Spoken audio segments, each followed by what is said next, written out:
Jean-Michel Blanquer, bonjour. Vous Bonjour. sortez d'un forum consacré à l'éducation à l'école. Vous avez été notamment interpellé sur les questions de financement et d'investissement pour notamment les communes qui ont des classes dédoublées, des aides qui peuvent être apportées ou non. Qu'est-ce que vous répondez à ces maires qui n'ont pas les moyens de...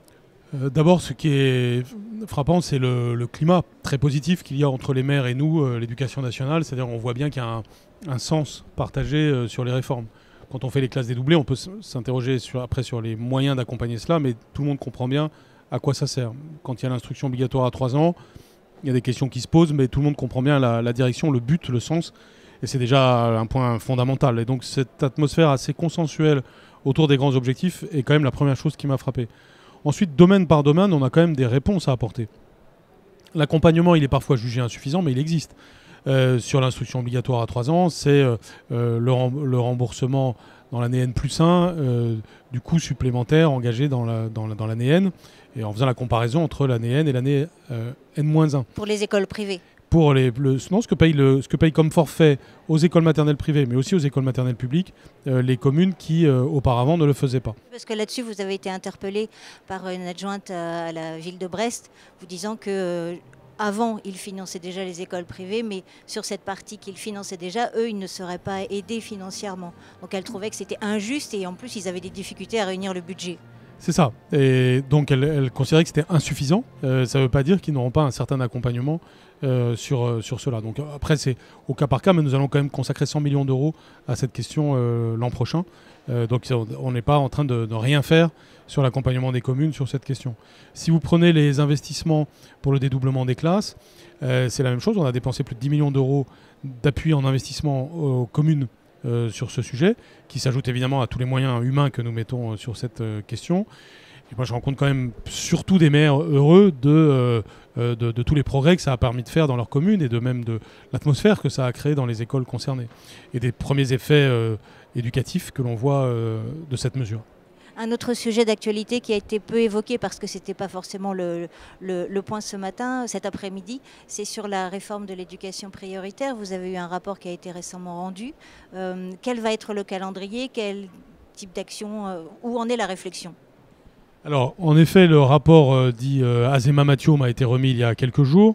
C'est un rapport qui a fait l'objet d'un travail très approfondi pour voir comment avoir une éducation prioritaire plus efficace, touchant davantage de territoires et évitant le plus possible les effets de seuil entre éducation prioritaire et reste du pays, avec une vision qui englobe le rural et l'urbain, et surtout avec des idées pour essayer de toucher au maximum les élèves défavorisés, même quand ils ne sont pas forcément sur des territoires défavorisés, ce qui est une bonne partie des cas.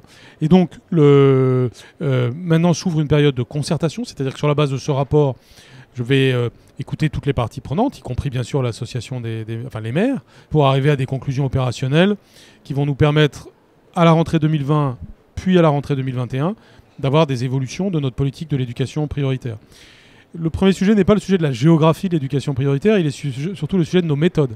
C'est d'ailleurs pour ça qu'il y aura aussi une dimension interministérielle de cette approche de l'éducation prioritaire, parce qu'avec le ministère des Affaires sociales, avec le ministère de la Cohésion des territoires, nous avons tout particulièrement à travailler de manière articulée pour être efficace en matière sociale sur les facteurs sociaux de la réussite scolaire.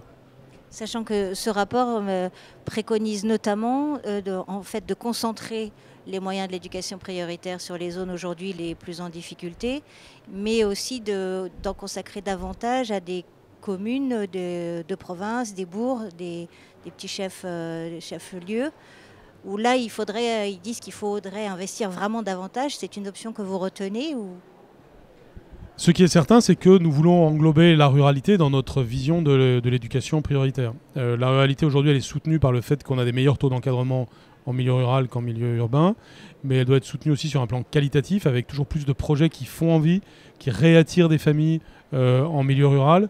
Et puis l'éducation prioritaire, c'est aussi de l'action sociale, par exemple sur le périscolaire, c'est ce qu'on fait déjà avec le plan Mercredi, mais qu'on peut faire davantage dans le futur. Donc c'est cette vision complète, systémique de ce qui se passe sur l'ensemble du territoire qui doit nous permettre d'être plus efficaces avec notre politique d'éducation prioritaire. Et est-ce que le plan Mercredi a vraiment touché sa cible parce que vous visiez plutôt les communes rurales? Or, il semble que ce soit plutôt les communes, les grandes villes qui l'aient mis en place. Non, je crois qu'on peut dire que les communes rurales ont aussi bien joué le jeu. Alors, ça va encore progresser au cours des temps qui viennent. On est un peu au milieu du gué, mais c'est quand même des milliers de communes rurales qui se sont engagées dans le plan mercredi, et ça a représenté un progrès incontestable pour elles. Dernière question sur un projet qui vous tenait à cœur, mais sur lequel vous avez dû, pour l'instant, mettre un boisseau, c'est l'établissement des savoirs fondamentaux. C'était discuté à l'occasion du projet de loi École pour la confiance. Est-ce que vous allez lancer une concertation pour pouvoir en rediscuter avec les élus qui ont été très réticents à l'idée? C'est une idée qui était arrivée par amendement parlementaire, qui n'était pas au cœur du projet de loi, et dont on a vu qu'elle suscitait des malentendus, puisque beaucoup de choses ont été dites qui ne correspondaient pas à cette idée. Donc c'est pas spécialement un sujet qu'on va remettre sur la table, parce que l'inconvénient des malentendus suscités est plus important que l'avantage attendu. Ce qui est certain, c'est qu'on doit toujours travailler davantage au lien entre école et collège, et que c'est au bénéfice des élèves, et que c'était ce qui inspirait cette disposition, c'est-à-dire créer des continuums éducatifs beaucoup plus forts entre l'école et le collège. Ça passe pas nécessairement par un établissement public commun.